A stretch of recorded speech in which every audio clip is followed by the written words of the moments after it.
Alors bonjour. Pour le thème d'aujourd'hui, donc je vais un peu parler sur comment, par exemple, utiliser la puissance d'Internet pour améliorer sa condition de vie, pour gagner de l'argent. Voilà. Il faut pas oublier que Internet c'est un monde virtuel. Internet c'est une copie aujourd'hui du monde actuel dans le virtuel. C'est-à-dire dans Internet, il y a plusieurs choses. C'est-à-dire certains y vont pour se divertir, certains y vont pour faire des connaissances, certains y vont pour voilà pour acheter, certains y vont pour se former ou bien se renseigner par rapport aux nouvelles, c'est-à-dire aux informations quotidiennes, etc., etc. Donc déjà Internet, on y va parce que juste on a un objectif précis. Maintenant, si on veut utiliser cette puissance d'Internet, il ne faut pas oublier que Internet aujourd'hui, c'est des milliards de personnes abonnées. Ça veut dire qu'aujourd'hui, quel que soit ton business, quel que soit ce que tu fais, si c'est pour améliorer ton business, si c'est chercher du travail, si c'est voilà, si c'est avoir des partenaires, etc. Quel que soit ton secteur d'activité, il y a toujours des gens qui sont là-bas et qui sont potentiellement intéressés par ce que tu fais. Mais le problème en est que si tu fais pas ta promotion auprès de ces personnes-là, si tu vas pas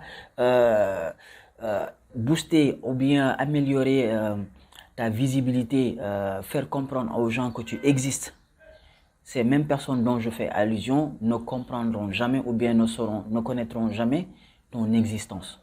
Donc, c'est dans ce sens-là qu'on utilise les canaux de communication qui sont disponibles via Internet, tout simplement pour promouvoir notre business, etc., etc. Donc, il faut savoir que c'est très, très important de connaître les rouages, les tenants et les aboutissants. La question qui se pose, c'est comment gagner de l'argent avec Internet. Mais sauf qu'il ne faut pas oublier que Internet, déjà, c'est un outil, voilà, qui va contribuer au développement de ton business. Mais avant de passer vers cette étape-là, il y a des préalables, c'est-à-dire il y a des prérequis d'abord. Il y a des phases que tu dois d'abord travailler et arriver à un stade et ensuite, dans le même processus, maintenant faire appel à cet outil de communication. Donc déjà, avant même de parler business ou quoi que ce soit, il faut avoir une idée business. Tu peux pas du jour au lendemain comme ça aller sur Internet pour... Non, non, non. Si tu vois sur Internet, c'est parce que déjà à la base, tu as une idée. Il faut déjà que tu te poses des questions. Qu'est-ce que tu sais faire? Est-ce que tu as un produit à vendre? Ou bien est-ce que tu as des services à vendre? Par exemple, moi actuellement, je vends des services et je vends des formations. Voilà, moi à la base, j'ai ça.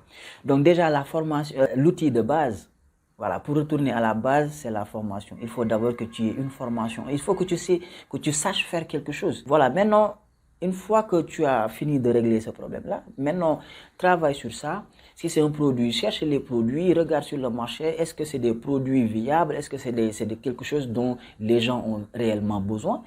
Ou bien, si c'est des services, tu es mécanicien, tu es menuisier, voilà, tu fais ceci ou cela, tu es mathématicien, regarde quelque chose que tu sais faire, là où vraiment tu es bien, tu es professionnel.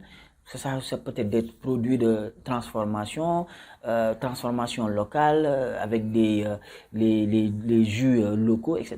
Essaye de voir en tout cas quelque chose que tu sais faire, dont les gens sont vraiment intéressés. Ou bien tu trouves des solutions à des problèmes, des gens qui ont des problèmes sur quelque chose, tu trouves des solutions pour ça et tu essaies de les vendre. Donc la première étape, c'est ça. Une fois que tu as terminé, que tu as réglé cette chose-là, c'est-à-dire de connaître ton potentiel, regarder ce que tu sais faire, ok, une fois que tu as fini de régler, maintenant c'est à ce moment-là que tu vas aller maintenant vers cet outil qu'on appelle Internet. C'est là que tu vas maintenant aller chercher les outils, ok, aller sur les canaux de communication où se trouve vraiment ta cible. C'est là maintenant que tu vas commencer à promouvoir ta personne. C'est ce qu'on appelle le personnel branding. C'est là que tu vas commencer à promouvoir tes services ou bien tes produits afin que les gens qui sont connectés, qui sont potentiellement intéressés par ce que tu fais, puissent te contacter, puissent rentrer en contact avec toi, acheter un produit ou bien acheter tes services. Donc c'est comme ça que ça marche. Dans la prochaine vidéo, je t'expliquerai maintenant comment utiliser ces outils-là, ok, comment faire pour promouvoir tout ça afin vraiment gagner beaucoup plus de visibilité, avoir des clients,